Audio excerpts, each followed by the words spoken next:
State bank نے شرائح سود کم کر کے 12% کر دی ہے۔ بخاری صاحب، ایک اچھی خبر بھی ہے کہ پاکستان کے معاشی اشاریے جو ہیں وہ مثبت ہیں، اور ساتھ ہی ساتھ یہ بھی کہا جا رہا ہے کہ پاکستان کے معاشی اشاریے مہنگائی اور کرنٹ اکاؤنٹ خسارہ خاطر خواہ کم ہوئے ہیں۔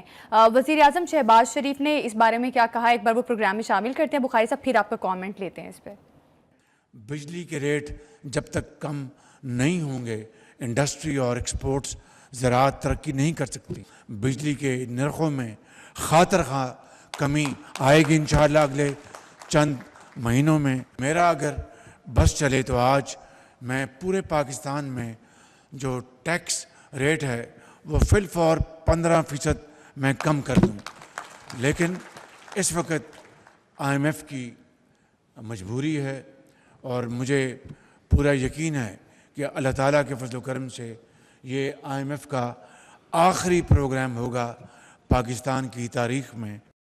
تو مانیٹری پالیسی کمیٹی نے کافی ڈسکشنز کے بعد یہ ڈیسائیڈ کیا کہ ہم اپنا جو پالیسی ریٹ ہے اس کو 13% سے کم کر کے 12% کم کر دیں۔ تو in other words 100 basis points کی ریڈکشن آج کی میٹنگ میں ڈیسائیڈ کی گئی۔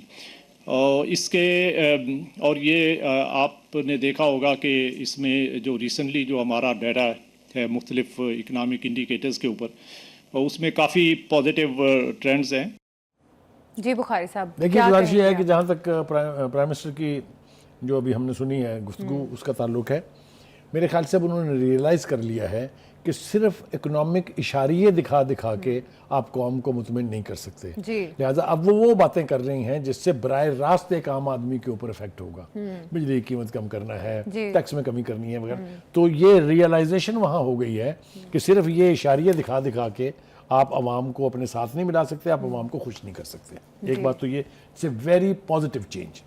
دوسری بات یہ ہے کہ اگر آپ اشاریوں پر جائیں تو بہت سارے 70% اشاریے ایسے ہوتے ہیں جو آپ جتنا مرضی دعویٰ کر لیں، اگر ان کو پذیرائی اور اپروول نہ ہو انٹرنیشنل آرگنائزیشنز کی such as IMF، world bank, Fitch, Bloomberg, یہ سارے وہ ادارے ہیں جو حقائق پر بیس کر کے ان اشاریوں کو ایکسیپٹ کرتے ہیں۔ تو اگر ان اشاریوں کو مان لیا جائے تو یقینی طور پر اکنامک صورتحال بہتر ہوئی ہے۔ وہ جو ایک سلوگن کے طور پر ہم سنتے تھے نا کہ پولیٹیکل سٹیبلٹی اس لیے چاہیے کہ اکنامک سٹیبلٹی لائی جائے، تو اس حد تک حکومت ضرور کامیاب ہوئی ہے کہ پولیٹیکل سٹیبلٹی تو ابھی 100% اچیو نہیں ہوئی، لیکن یہاں پر جو وہ رزلٹ دکھا رہے ہیں وہ بہت انکریجنگ ہے۔ اچھا بخاری صاحب، جس طرح سے کہا جا رہا ہے کہ مہنگائی جو ہے وہ پچھلے سال 38% تھی، اب 4.1 کمی آئی ہے اس میں، تو بخاری صاحب آپ کو لگتا ہے کہ واقعی مہنگائی میں کمی آئی؟ کیونکہ عام آدمی جو ہے وہ کہتا ہے کہ سبزی، دال، روٹی یہ سستی ہو، تو اشیاء خورونوش میں کوئی کمی آئی ہے؟ دیکھیے اس کو نا اس کی انٹرپریٹیشن کا مسئلہ ہے۔ یہ جب اتنے % کہہ دیا جاتا ہے نا تو یہ اس کے اگینسٹ نہیں ہے کہ قیمت کتنی کم ہو گئی ہے، یہ ہے کہ کتنی قیمت بڑھنے سے روکی گئی ہے۔ دیکھیں نا، اگر یہ چیز جو ہے 15 کی بجائے 30 کی نہیں ہوئی ہے تو میری کامیابی ہے نا کہ 15 تک ہے۔ اگر میں اس سے نیچے لے جاؤں تو پھر کیا ہی بات ہے۔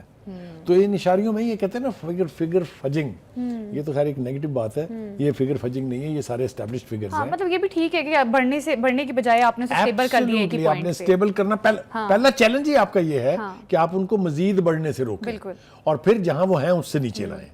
تو میں بڑا ہوپ فل ہوں کہ پرائم منسٹر نے جس قسم کا عہد کیا ہے اور ارادہ ظاہر کیا ہے، یقینی طور پر عام آدمی کی زندگی اگر آسان نہیں ہوگی، اگر یہ ریلیف اس تک نہیں پہنچے گا تو یہ 4 سال پورے نہیں کر دے۔ بالکل اشاریے مثبت آ رہے ہیں اور عام آدمی کی زندگی جو ہے وہ بہتر کرنے کی کوشش حکومت کر رہی ہے۔ اب یہ بھی کہا جا رہا ہے وزیر اعظم کی جانب سے کہ بجلی کے بلوں میں بھی کمی لائی جائے گی، تو یہ بھی دلچسپ بات ہے۔ گورنمنٹ اپنا اچھا کام اور سروسز دے رہی ہے۔